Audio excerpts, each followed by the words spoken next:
¿para qué adquiere capacidad? Para entender los proverbios y sentencias, las palabras de los sabios y sus enigmas. Hay otro proverbio que expresa la misma idea en el capítulo 25, versículo 2, que dice: «Gloria de Dios es encubrir un asunto, pero honra del rey es investigarlo». Dios ha dado el Evangelio claramente para que pueda ser proclamado de forma pública. Pero hay mucha verdad que se encuentra en la palabra de Dios que es como los diamantes. Dios no ha esparcido diamantes sobre la tierra. Las joyas y todo lo que es de mucho valor lo ha escondido, por así decirlo, para que el hombre tenga que buscarlo y encontrarlo. El hombre tiene que hacer un esfuerzo para hallarlo. El oro tiene que ser extraído de las entrañas de la tierra, así como también los diamantes y otras cosas valiosas, como en el caso del petróleo, por ejemplo, que exige una búsqueda y perforar la tierra. ¿Por qué? Porque es así como Dios hace las cosas. Forma parte de la gloria de Dios ocultar un asunto o tener secretos. Ahora, la palabra de Dios merece todo el estudio que usted pueda dedicarle. El Señor Jesucristo dijo en el Evangelio de Juan capítulo 5, versículo 39, «Escudriñad las Escrituras, porque a vosotros os parece que en ellas tenéis la vida eterna». O sea, que Él dijo con toda claridad que había que estudiarlas. Quizás usted ha estado leyendo la Biblia de una manera superficial u ocasional y no ha encontrado el verdadero tesoro, el mensaje que allí se encuentra. El verdadero tesoro está allí y es Cristo. La totalidad de este versículo del Evangelio de Juan capítulo 5 dice: «Escudriñad las Escrituras, porque a vosotros os parece que en ellas tenéis la vida eterna». Y añade: «Y ellas son las que dan testimonio de mí». Estimado oyente, si usted no ha encontrado a Cristo Jesús en la Biblia, entonces usted no ha estado buscando los diamantes. Usted no ha estado excavando a la profundidad suficiente como para encontrarlos. Eso es lo que se nos dice aquí en el libro de Proverbios, capítulo 1, versículo 6. Leámoslo otra vez. «Para entender los proverbios y sentencias, las palabras de los sabios y sus enigmas». Es decir, que Dios ha colocado esas grandes verdades aquí en su libro, y diríamos que la tragedia de nuestro tiempo es la ignorancia de la palabra de Dios a todos los niveles en que se supone que debía ser leída y conocida en profundidad. Tiene que haber un estudio serio, intenso de esa palabra. De alguna manera existe hoy la idea de que uno puede leer rápidamente un pasaje de la Biblia y comprender todo lo que allí se dice.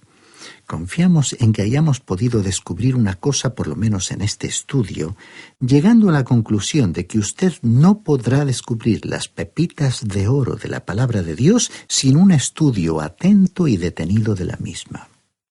En la localidad de Fort Myers, en el estado de Florida, en Estados Unidos, se encuentra el hogar y el laboratorio donde trabajaba Thomas Edison y donde también existe un museo. Una de las cosas que él estaba buscando, tratando de descubrir, era el caucho sintético. Edison tenía como vecinos a Firestone y a Henry Ford, y uno ya puede darse cuenta por qué estos dos personajes estarían tan interesados en seguir de cerca el proyecto y estaban trabajando con él. En su laboratorio había cientos de tubos de ensayo y probetas. Edison estaba tomando todos los elementos que uno puede imaginarse y haciendo experimentos para ver si podía obtener caucho sintético de ellos. ¿Y sabe dónde lo consiguió al final? En esa planta que se conoce como diente de león o amargón. Ahora, ese sería uno de los últimos lugares donde uno buscaría caucho sintético. Pero esta era la forma de trabajar de Edison, experimentando y buscando todas las posibilidades.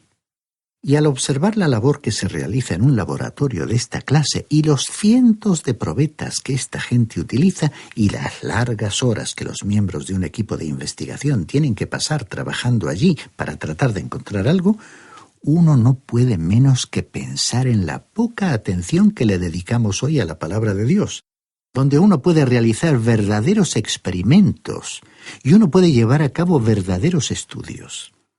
Y en el día de hoy, estimado oyente, el desafío que tenemos ante nosotros en el libro de Proverbios y frente al cual debemos reaccionar positivamente es este: tal como fue elocuentemente expresado por el apóstol Pablo en su segunda carta a Timoteo capítulo 2, versículo 15.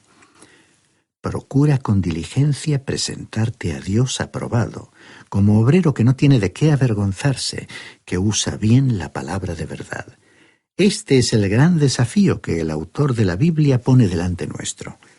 Leamos a continuación el versículo 7 que nos presenta la idea clave del libro.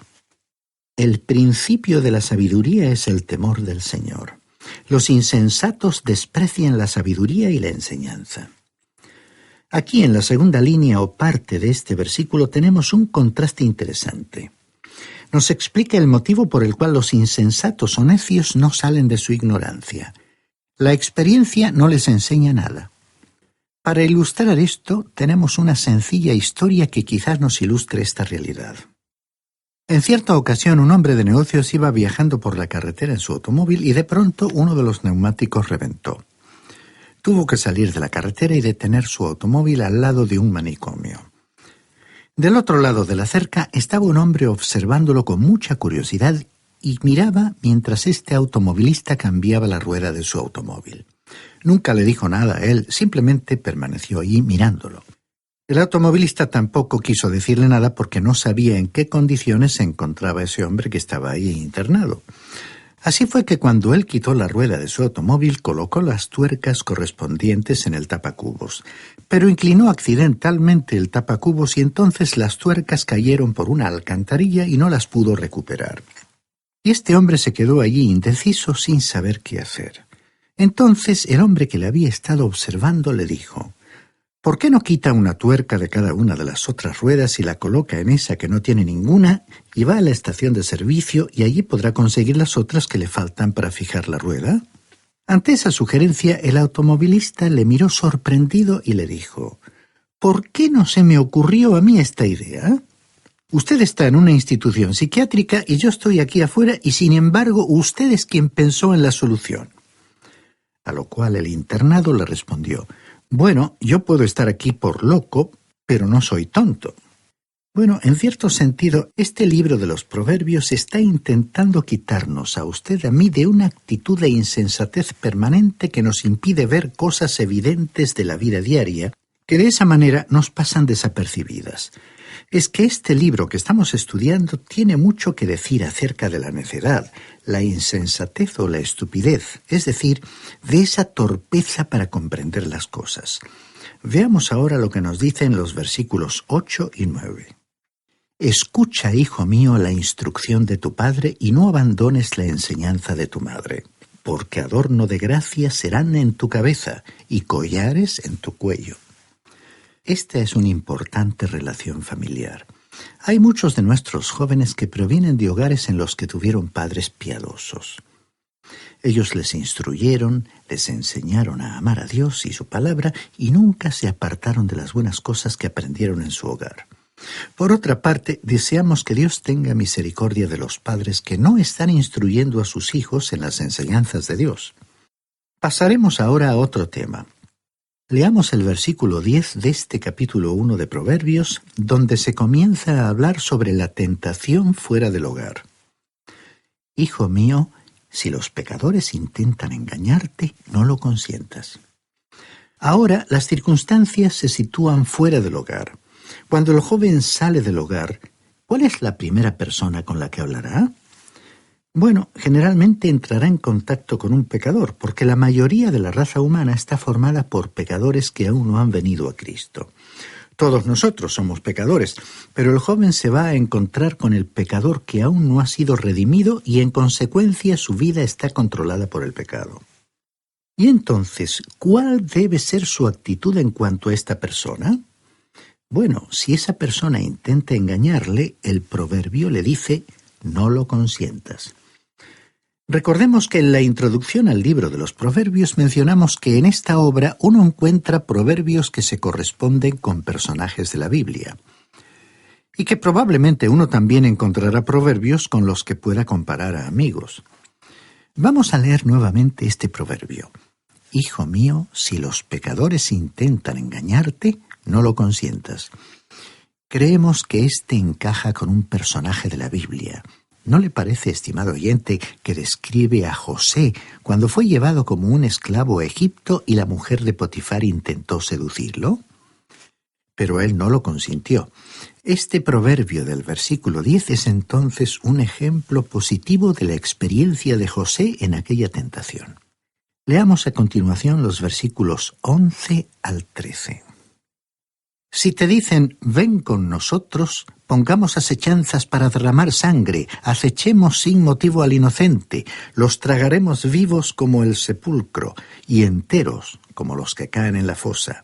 Hallaremos toda clase de riquezas, llenaremos nuestras casas con el botín. El pecador ya tiene un plan y un programa para obtener algo sin pagar nada. Él vive a costa de alguien y hace que alguien más sufra para que él pueda prosperar. Ahora el versículo 14 dice, ven, une tu suerte a la nuestra y hagamos una bolsa común entre todos. Esta es la filosofía de algunas personas en nuestro tiempo. Vivamos todos del mismo fondo común. Y por lo general aquellos que tienen esta forma de pensar no están haciendo nada ellos mismos. Ellos quieren que la gente que trabaja comparta el fruto de su trabajo, pero ellos no tienen ninguna clase de contribución que hacer. Esta es una filosofía falsa de la vida. Se trata de usar toda clase de métodos, aun métodos nada honrados, para obtener algo a cambio de nada.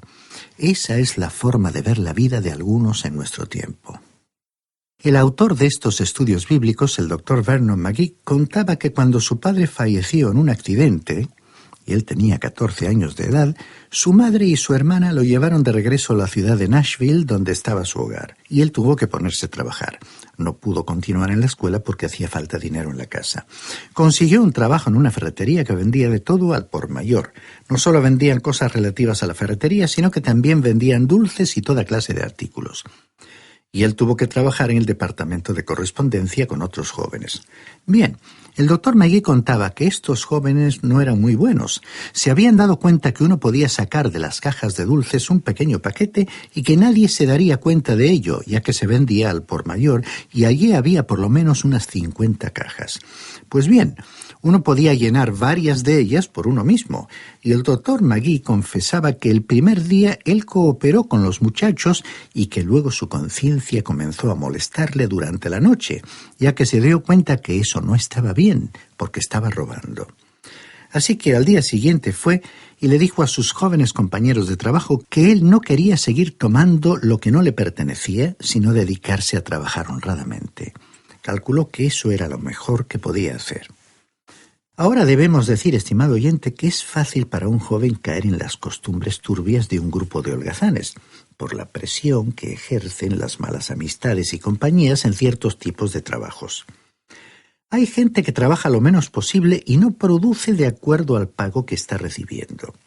Y es fácil dejarse arrastrar y cooperar con esa clase de personas. Es por tal motivo que en estos proverbios se le dan consejos al joven para cuando salga de su hogar. En el versículo 15 leemos, «Tú, hijo mío, no vayas en el camino con ellos, sino aparta tu pie de sus senderos». Esta es la clase de separación en la cual la Biblia es muy clara. El apóstol Pablo escribió en su segunda carta a Corintios capítulo 6 versículo 17 lo siguiente, «Salid de en medio de ellos y apartaos, dice el Señor».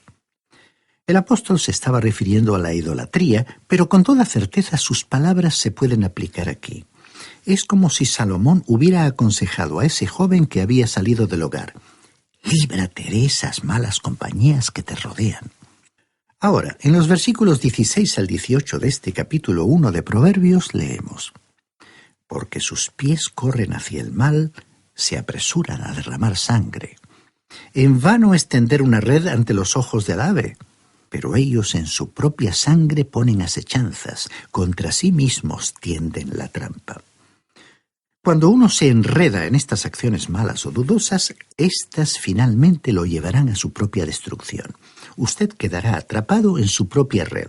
Y el versículo 19 dice, «Así son las sendas de todo el que es dado a la codicia, la cual quita la vida de sus poseedores». Y esa es la condenación al comienzo de la codicia. Usted y yo vivimos en una época materialista en el día de hoy. No faltan hoy profesores de universidades que creen que esos centros de estudio deberían apartarse de la enseñanza de un materialismo extremo. Piensan que se debe retornar a los valores de la religión. Es que están despertando a una realidad preocupante. La codicia es el gran pecado de la hora actual, y es lo que este proverbio está condenando aquí. Leamos ahora el versículo 20, que presenta una invitación a la escuela de la sabiduría. La sabiduría clama en las calles, alza su voz en las plazas. La sabiduría está aquí recomendándole al joven que venga a su escuela para aprender verdaderamente algo. Y luego, los versículos 21 y 22 de este capítulo 1 de Proverbios dicen: clama en los principales lugares de reunión, a la entrada de las puertas de la ciudad dicen sus razones. ¿Hasta cuándo, ingenuos, amaréis la ingenuidad? ¿Hasta cuándo los burlones desearán burlarse y los insensatos aborrecerán el conocimiento? La simplicidad equivale a la estupidez, a la insensatez. Fue como si la sabiduría estuviera preguntando: ¿hasta cuándo permaneceréis en ese estado? Cierto joven que tendría unos 20 años decía que había estado atrapado por las drogas por 3 años, y al hablar de su pasada condición repetía una y otra vez: ¡ah, cuán tonto, cuán insensato fui! Y nuestra pregunta va hoy dirigida con verdadero afecto a todos aquellos que se encuentren en esa condición. ¿Por cuánto tiempo van a permanecer en ese estado? ¿No les parece que ha llegado el momento de entrar en esta escuela de la sabiduría? Y el versículo 23 continúa expresando una invitación urgente y dice: volveos a mi reprensión, pues ciertamente yo derramaré mi espíritu sobre vosotros y os haré saber mis palabras. Avancemos ahora hasta el final del capítulo 1 de Proverbios y leamos el versículo 32 que dice: porque el desvío de los ignorantes los matará, la prosperidad de los necios los echará a perder.